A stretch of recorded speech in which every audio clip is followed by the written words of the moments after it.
Zgjedhjet e nënshkurtit të mbajtën, një muaj pas tyre u certifikuan edhe rezultatet zgjedhore, ku partia e parë dhe fituese doli lëvizja vetëvendosje e Albin Kurtit.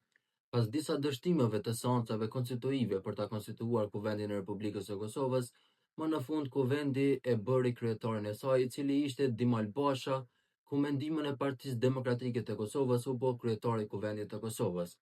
Pas konstituimit të kuvendit ishte koha për ta krijuar qeverinë e re. Presidentja e vendit Vjosa Osmani mandatoi Albin Kurtin për ta krijuar qeverinë e re të Kosovës. Në seancën e thirrur, Kurti prezantoi kabinetin e ri qeveritar. Për momentin kur u hodh në votim, Kurti mori vetëm 56 vota për dhe kësaj dështoi ta formonte qeverinë e re të Kosovës. Pas Kurtit fatin e provoi edhe Glauk Konjufca, ku presidentja e vendit mandatoi si mandatar të dytë Glauk Konjufcën për ta krijuar qeverinë e re. Po ashtu seanca u thirr dhe Glauk Konjufca filloi ta prezantoi kabinetin e ri qeveritar.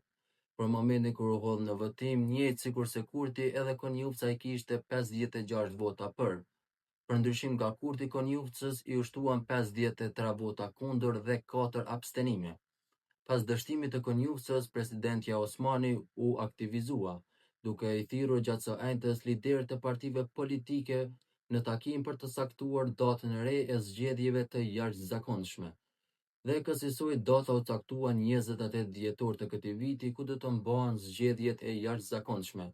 Për lëvizjen vetëvendosje, kjo datë është e përshtatshme, duke e ditur që të gjithë marrëdhënimtarët janë në vendlindje në festat e fundvitit, ndërsa për Partinë Demokratike të Kosovës kjo datë është caktuar një anshëm nga presidentja Osmani.